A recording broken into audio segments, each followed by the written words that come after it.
Shalom Bapak Ibu, saudara-saudaraku yang dikasihi oleh Tuhan kita Yesus Kristus.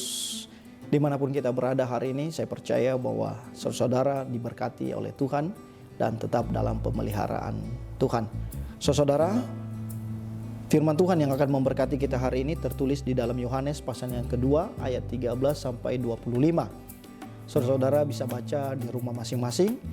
Namun ayat penekanan yang saya akan berikan kepada kita di ayat ke-16-nya, demikian firman Tuhan. Kepada pedagang-pedagang merpati ia berkata, "Ambil semuanya ini dari sini, jangan kamu membuat rumah Bapakku menjadi tempat berjualan." Tema yang akan kita renungkan hari ini yaitu menjaga kekudusan bait Allah. Jika kita baca konteks pembacaan kita, Yohanes pasal 2 ayat 13 sampai 25, kita bisa melihat bahwa di zaman itu ada banyak orang menggunakan bait Allah sebagai tempat berjualan, tempat untuk berbisnis, tempat untuk mencari keuntungan diri sendiri, memperkaya diri sendiri. Sehingga bait Allah tidak lagi murni menjadi tempat beribadah kepada Tuhan, tidak lagi murni menjadi tempat di mana perjumpaan antara umat dengan Allah, tetapi digunakan oleh oknum-oknum tertentu untuk berjualan, dan tidak hanya berjualan, membuat kotor bait Allah. Tidak lagi menjaga kekudusan bait Allah yang menjadi simbol kehadiran Allah di tengah-tengah umatnya. Dan inilah yang membuat Yesus marah kepada orang-orang di zaman itu. Bahkan kalau kita baca dalam Yohanes pasal 2 ayat 13 sampai 25 ini, Yesus membolak-balikan meja perdagangan atau penjualan mereka.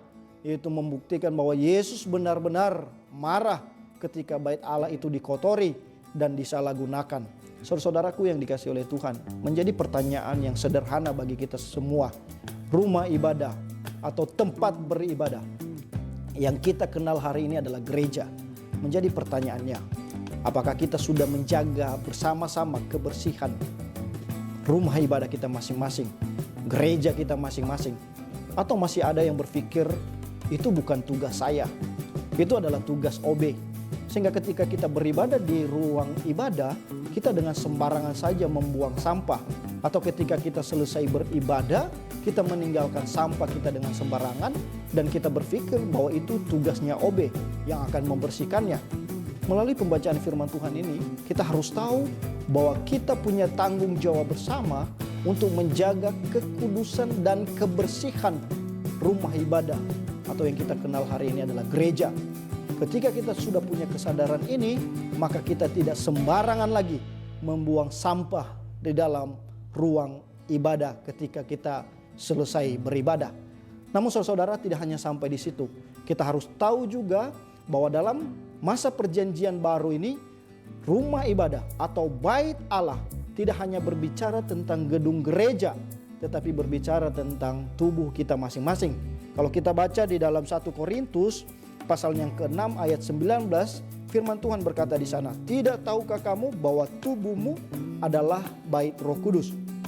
Kita harus sadar bahwa tubuh yang kita miliki itu adalah bait Roh Kudus, itu adalah bait Allah. Maka ketika kita menyadari bahwa tubuh kita ini adalah bait Roh Kudus, maka kita juga harus menjaga kekudusannya. Ini untuk anak-anak muda dalam pergaulanmu hari-hari ini. Jangan engkau berpikir ini adalah tubuhku, sesukaku memperlakukannya. Tetapi harus punya pola pikir bahwa tubuh yang engkau miliki saat ini adalah bait Roh Kudus.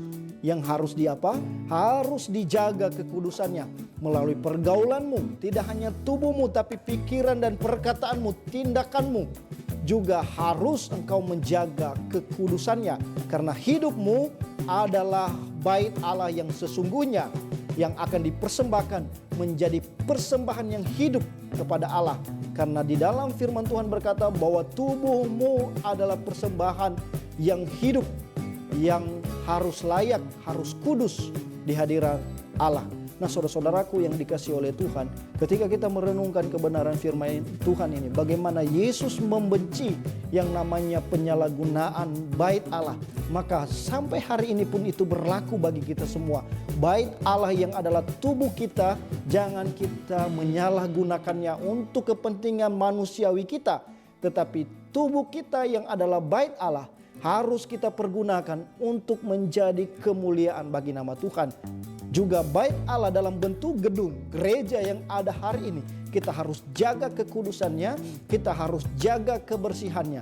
Jangan sampai gereja yang kita miliki menjadi gereja yang kotor, menjadi gereja yang tidak nyaman untuk beribadah. Tetapi biarlah gedung gereja yang kita miliki dimanapun berada, kecil, besar, megah atau tidak, tetapi harus tetap kita jaga kebersihannya. Kita jaga kebersihan gedung gereja kita jaga kebersihan dan kekudusan tubuh kita sendiri juga yang adalah bait Allah yang sesungguhnya. Tuhan Yesus memberkati kita semua. Mari kita bersatu di dalam doa. Kami bersyukur firman Tuhan hari ini mengajarkan kepada kami untuk kami tetap menjaga kekudusan bait Allah. Baik gedung gereja, ruang ibadah yang kami miliki secara fisik, tetapi juga harus kami jaga kekudusan dan kebersihan diri kami sebagai bait Allah yang sesungguhnya, bait Allah yang kudus. Maka Engkau berkati kami Tuhan dalam setiap pergaulan kami, dimanapun kami berada. Kiranya kami tetap menjaga kekudusan bait Allah. Tubuh kami adalah bait Roh Kudus yang harus kudus dan harus layak di hadirat Allah. Terpujilah Engkau, di dalam nama Yesus kami berdoa. Amin.